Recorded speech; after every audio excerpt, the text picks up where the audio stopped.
With the Fed buying 85 billion per month of mortgage securities and treasuries, what do you think are the long-run risks to this process, and how does the Fed stop this without negative implications?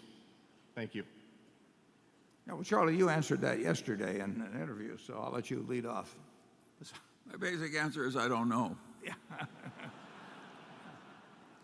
I might say I have nothing to add, but, but Scott, you came from Oberlin, so we'll do our best. I think the questioner is right to suspect that it's going to be difficult. It's going to be, yeah, it is really uncharted territory, and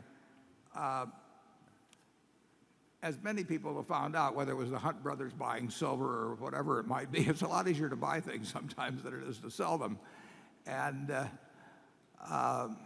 the Fed's balance sheet is up around 3.4 trillion now, and that's a lot. Those are a lot of securities, and the bank reserve positions are incredible. I mean, Wells Fargo is sitting with $175 billion at the Fed, earning 0.25%, and really earning nothing after attendant expenses. So there's all this liquidity that's been created. It hasn't really hit the market because the banks have let it sit there. In classical economics, that's how you juice the economy, and you pushed it out by having the Fed buy securities and create reserves for the banks and all of those things. But believe me, the banks want loans. I mean, they are not happy. Wells is not happy having $175 billion at the Fed, and they're looking every place they can to get it out, with the proviso that they hope to get it back from whoever they get it out to, which can slow down a bank at times. But we really are in uncharted territory. I've got a lot of faith in Bernanke. I mean, if he's running a risk, he knows and understands. I don't know whether he's affected by the fact that his term expires pretty soon, so he just hands the baton off to the next guy and said, here's this wonderful balance sheet, and all you have to do is bring it down a few $1 trillion, And, and I gave a few lectures at George Washington University last year, if you cared to read them, and maybe it'll help you. This is something we haven't seen, and it certainly has the potential for being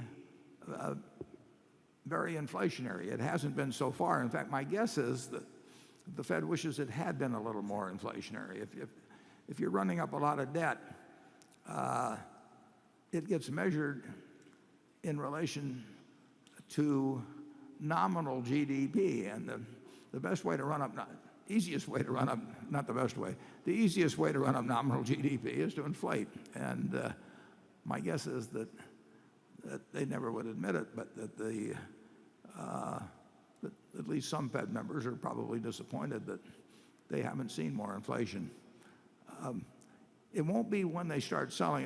It'll be when the market gets any kind of a signal that buying ends, maybe that selling will take place. It's likely to be the shot heard around the world. Now, that doesn't mean the world will come to an end, but it will certainly mean that everybody that owns securities and who's felt that they've been driven into them by extremely low rates, or that assets have to go up in price because interest rates are so low, will start reevaluating their hand, and people reevaluate very fast in markets. So, while I've been talking, Charlie, have you got any new insights?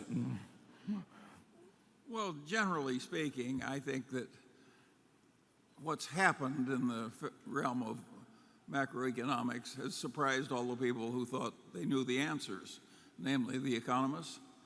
Who would have guessed that interest rates could go so low and stay so low for so long, or that Japan, a mighty, powerful nation, could have 20 years of stasis after using all the tricks in the economist's bag. So I think given this history, the economists ought to be a little more cautious in believing they know exactly how to stay out of trouble when they print money in massive amounts. It is a huge experiment. Yeah. What do you think the probabilities are that within 10 years you see inflation at a rate of 5% or higher a year? Well, I worry about even more than inflation.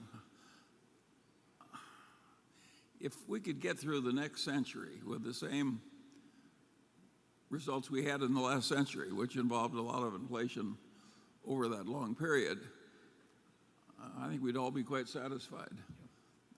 I suspect it's going to be harder, not easier, in this next century, and it wouldn't surprise me. I'm not going to be here to see it, but I would predict that we may have more trouble than we now think. Charlie says he won't be here to see it, but I reject such defeatism. Becky? This is actually a follow-up to the shareholder from Overland Park, the question that was just asked. This comes from Anthony Starace, who is in Lincoln, Nebraska, and he says, how has the Fed's zero-interest policy affected Berkshire Hathaway's various business segments? For example, has it helped or hurt their operations and profitability? Well, it's helped.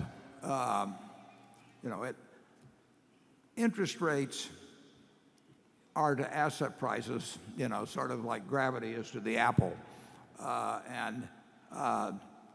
When there are very low interest rates, there's a very small gravitational pull on asset prices. And we have seen that getting played out. I mean, people make different decisions when they can borrow money for practically nothing than they made back in 1981 and 2 when Volcker was trying to stem inflation and the government bond rates got up to 15%. So interest rates power everything in the economic universe, and they have some effect on the decisions we make. We borrowed the money on the Heinz purchase a lot cheaper than we could have borrowed it 10 or 15 years ago. So that does affect what people are willing to pay. So it's a huge factor, and of course, presumably it will change at some point. Although, as Charlie's pointed out, in Japan it hasn't changed for decades. So if you wanted to inflate asset prices, bringing down interest rates and keeping them down. At first, nobody believed they'd stay down there very long. So it reflects the permanence that people feel will be attached to the lower rates. But when you get the 30-year bond down to 2.8%, you're able to have transactions take place. It makes houses more attractive. I mean, it's been a very smart policy, but the unwind of it, has got to be more difficult by far than buying. I mean, it's very easy if you're the Fed to buy $85 billion a month, and I don't know what would happen if they started trying to sell $85 billion. Now, when you've got reserves there, that it'd certainly be a lot easier than if those reserves had already been deployed out into the real economy. Then you would really be tightening things up. But I am, this is like watching a good movie as far as I'm concerned, and because I do not know the end, and that's what makes for a good movie. So we will be back here next year, and I will, or maybe in 2 or 3 years, and I will tell you I told you so and hope you have a bad memory. Charlie? Well, I strongly suspect that interest rates aren't going to stay this low for hugely extended periods. But as I pointed out, practically everybody has been very surprised by what's happened, because what's happened would have seemed impossible to practically all intelligent people not very long ago.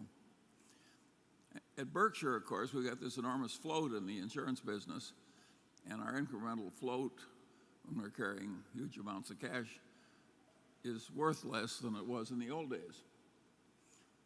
And that, I suppose, should give some cheer to you people, because if that changes, we may get an advantage. Yeah, we have 40, at the end of the first quarter, we had, whatever it was, 48 or maybe 9 billion or something like that in short-term securities. We're earning basically nothing on that. We never stretch for yield in terms of commercial paper that brings 10 basis points more than Treasury. Our money, we don't count on anybody else, so we keep it in Treasuries basically, and so we're earning nothing on that. So if we get back to an environment where short-term rates are 5% and we would still have the same amount, then that would be a couple $2 billion of annual earnings pre-tax that we don't have now. But of course, it would have lots of other effects in our business. We have benefited significantly, and the country has benefited significantly by what the Fed has done in the last few years. And if they can successfully pull off a reversal of this without getting a lot of surprises, we'll have all been a lot better off.